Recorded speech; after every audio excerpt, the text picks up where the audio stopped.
Reservation यानी कि आरक्षण आरक्षण को लेकर के कई स्टूडेंट्स जो जनरल कैटेगरी के हैं काफी परेशान हो रहे हैं और पूरे भारत में एक तरह से एक मानसिक जंग छिड़ी हुई है कि ये आरक्षण कब खत्म होगा, कब जाकर के आर्थिक आधार पर आरक्षण आ पाएगा। ऐसी सिचुएशन में जो जनरल कैटेगरी के स्टूडेंट्स हैं उनके लिए एक रास्ता है जहां उन्हें भी रिजर्वेशन मिल जाता है और वो रास्ता जाता है EWS से, यानी इकोनॉमिकली वीकर सेक्शन सर्टिफिकेट की तरफ से। तो आइए, मैं हूं रवि सोनी और आज हम ये देखेंगे कि EWS क्या है, ये कैसे बनता है और इसकी क्या क्या एलिजिबिलिटी है और इससे क्या क्या बेनिफिट स्टूडेंट्स को या कैंडिडेट को मिलता है। ठीक है, तो शुरुआत करते हैं EWS। ये EWS है क्या चीज? EWS का पूरा नाम होता है economically weaker section. Economically weaker section यानी ऐसे जनरल कैटेगरी के स्टूडेंट जो इकोनॉमिकली वीक हैं थोड़े, या उनके पास आर्थिक जो है उनकी कंडीशन है वो अच्छी नहीं है, ऐसे विद्यार्थियों को EWS के जरिए रिजर्वेशन मिल सकता है। यानी ये एक तरह से इनकम सर्टिफिकेट जैसा होता है, ये कोई कास्ट सर्टिफिकेट नहीं है, ये एक तरह से इनकम सर्टिफिकेट होता है। अब कई विद्यार्थी जो सामान्य कैटेगरी से आते हैं वो सोचते रहते हैं कि यार कई स्टूडेंट्स जो हैं ST SC के हैं, OBC के, उनको तो रिजर्वेशन दिया जाता है और हम लोग रिजर्वेशन नहीं मिलता है, हमारा सिलेक्शन नहीं हो पाता है। तो भाई आपको डरने की जरूरत नहीं है। यदि आप जनरल कैटेगरी के हैं और आपकी आर्थिक स्थिति सही नहीं है तो आप EWS सर्टिफिकेट के जरिए 10% तक, 10% तक रिजर्वेशन पा सकते हैं। ठीक है, तो मैं बताता हूं सबसे पहले EWS के बारे में कि EWS कब इंट्रोड्यूस हुआ इंडिया में। तो EWS इंडिया में इंट्रोड्यूस हुआ 2019 में। तो 12 जनवरी 2019 को राष्ट्रपति के द्वारा EWS बिल को सैंक्शन किया गया था और गुजरात पहला ऐसा स्टेट था जिसने 14 जनवरी 2019 को इसे अप्लाई कर दिया था अपने स्टेट में। अब EWS के मापदंड क्या है, यानी कि ये किस आधार पर EWS जो है वो जारी किया जाता है, कौन सी अथॉरिटी है जो EWS को जारी करती है। तो हम लोग सबसे पहले जानते हैं कि EWS जो है वो केवल और केवल सामान्य वर्ग के कैंडिडेट्स के लिए ही है। इसका ST SC या OBC से कोई लेना देना नहीं है। केवल जनरल कैटेगरी के स्टूडेंट जिनकी आर्थिक स्थिति सही नहीं है या आर्थिक रूप से जो सुदृढ़ नहीं है, ये EWS केवल उन्हीं स्टूडेंट्स के लिए बनाया जाता है। अब EWS से मैंने आपको एक और बात बता चुका हूं कि 10% तक आरक्षण प्राप्त होता है। इसके अलावा इस EWS से उसे गवर्नमेंट जॉब्स में या प्राइवेट सेक्टर में भी 10% तक रिजर्वेशन मिल जाता है।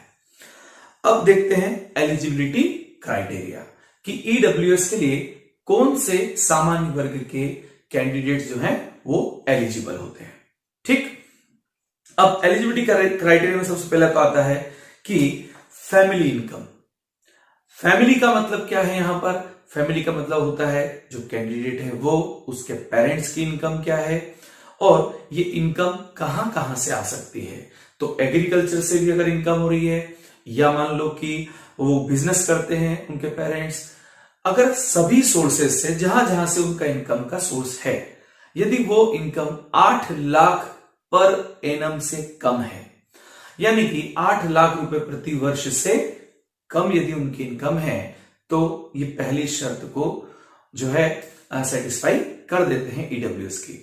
ठीक, तो पहली कंडीशन हुई कि 8 लाख से कम उनकी इनकम होना चाहिए। ठीक है, दूसरी जानकारी कि फैमिली इनकम में मैंने आपको बता दिया कि वो एग्रीकल्चर से हो सकती है, प्राइवेट जॉब्स करते हो या सैलरी मिलती हो, तो यहां से सोर्सेस से इनकी इनकम जनरेट होना चाहिए। एग्रीकल्चरल जो लैंड है, यानी कि कृषि योग्य की जो भूमि है वो 5 एकड़ से कम होनी चाहिए। 5 एकड़ से अगर ज्यादा है तो वे विद्यार्थी ईडब्ल्यूएस का फायदा नहीं ले सकते हैं। ठीक है ना। भाई जब 5 एकड़ से ज्यादा जमीन है तो भाई आप इकोनॉमिकली वीक तो वैसे भी नहीं हो, ठीक है, तो उनको ये बेनिफिट यहां नहीं मिलेगा। तो एग्रीकल्चरल लैंड जो है वो 5 एकड़ से कम होना चाहिए, इससे ज्यादा नहीं होना चाहिए। इसके अलावा जो रेसिडेंशियल प्रॉपर्टी है, रेसिडेंशियल प्रॉपर्टी यानी जहां वो रहते हैं, अगर मान लो वो सिटीज में रहते हैं तो उनके पास फ्लैट होगा और फ्लैट 100 स्क्वायर यार्ड के बराबर या फिर उससे कम होगा तो वो एलिजिबल कहलाएंगे, यानी वो ईडब्ल्यूएस का फायदा उठा सकते हैं। और यदि मान लो वो नगर पंचायत या नगर पालिका वाले क्षेत्र में रहते हैं तो 1000 स्क्वायर फीट का जो उनका अगर मान लो मकान है तो उसमें वो एलिजिबल हो जाएंगे। इसके अलावा अगर वो बिल्कुल ग्रामीण स्तर पर रहते हैं, ग्राम पंचायत में रहते हैं मान लो, तो उनके लिए यहां पर है 200 स्क्वायर यार्ड या इससे कम अगर उनके पास रेसिडेंशियल प्रॉपर्टी है तब वो इसके लिए एलिजिबल हो जाते हैं। अब अगली बात आती है कि ईडब्ल्यूएस इशू कौन करता है। ठीक है, यानी आपको ये बात तो समझ में आ गई है कि ईडब्ल्यूएस जो है वो इकोनॉमिकली वीकर सेक्शन स्टूडेंट्स के लिए बनाया गया है, जिनकी जो सालाना इनकम है जिनके पेरेंट्स की वो 8 लाख से कम होनी चाहिए। दूसरी बात, अगर वो सिटी में रहते तो 1000 स्क्वायर फीट का जो फ्लैट है वो या उससे कम होगा तो वो एलिजिबल होंगे। और अगर मान लो वो नगर पालिका या नगर पंचायत वाले एरिया में रहते हैं तो कम से कम वहां पर भी 100 यार्ड्स या उससे कम। और यदि वो ग्रामीण स्तर पर रहते हैं तो 200 यार्ड स्क्वायर फीट जो है या उससे कम अगर उनके पास रेसिडेंशियल प्रॉपर्टी है तो वो इसके लिए योग्य है। कृषि योग्य भूमि में बता चुका हूं 5 एकड़ से कम होनी चाहिए। और ये जो इनकम है इनकी 8 लाख, ये पूरी फैमिली की, यानी कि मदर, पेरेंट्स, मदर और फादर, ठीक है, और इन सभी की मिलाकर के जो टोटल इनकम है वो 8 लाख से कम होनी चाहिए तो वो एलिजिबल हो जाएंगे। इशू कौन करता है? ईडब्ल्यूएस जारी कौन करता है? तो ईडब्ल्यूएस जारी करने वाली संस्थाएं होती हैं, डिस्ट्रिक्ट मजिस्ट्रेट जारी कर सकता है, एडिशनल डिस्ट्रिक्ट मजिस्ट्रेट जारी कर सकता है, तहसीलदार जारी कर सकता है, कलेक्टर या डिप्टी कलेक्टर है। ये लोग जो हैं ये अथॉरिटी रखते हैं ईडब्ल्यूएस सर्टिफिकेशन की। ईडब्ल्यूएस सर्टिफिकेशन के दोनों ही मोड अवेलेबल है, यानी आप ऑनलाइन जाकर के भी बना सकते हैं या ऑफलाइन भी आप ईडब्ल्यूएस बनवा सकते हैं। अब आती है बात कि इनके लिए हमें कौन कौन से डॉक्यूमेंट्स की जरूरत पड़ेगी। इनके लिए जो हमें डॉक्यूमेंट्स चाहिए, एक तो आपको चाहिएगा आपका आधार कार्ड, आधार कार्ड के अलावा आपका एक कोई आईडी प्रूफ चाहिएगा। इसके अलावा आपका एक एफिडेविट बनेगा कि भाई हम जो आपको डॉक्यूमेंट दे रहे हैं यानी हमारी जमीन इतनी है, तो ये सारा जो एफिडेविट बनेगा यानी कि आपका जो है सेल्फ डिक्लेरेशन एक सर्टिफिकेट बनेगा, वो आपको लगाना पड़ेगा।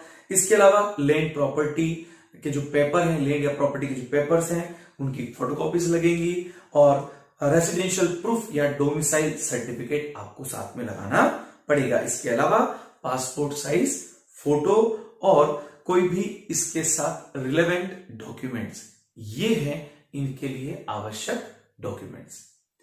तो जो स्टूडेंट इस क्राइटेरिया में आता है जनरल कैटेगरी का, तुरंत अपने ईडब्ल्यूएस सर्टिफिकेट बनवाए ताकि आने वाली जितने भी एग्जाम्स हो या अपने जो आपके पास जॉब अपॉर्चुनिटीज आती हैं तो आप भी रिजर्वेशन का कुछ तो बेनिफिट उठा सकते हैं। ठीक है, इंफॉर्मेशन आपको कैसी लगी? अगर आपको अच्छी लगी हो तो आप कमेंट करके बताइएगा। और भी इसी प्रकार की कोई इंफॉर्मेशन अगर आप चाहते हैं तो आप कमेंट करके बताएं, हम उनके ऊपर भी आपको वीडियोस बना करके अवेलेबल करेंगे। ठीक है, तब तक के लिए जय हिंद।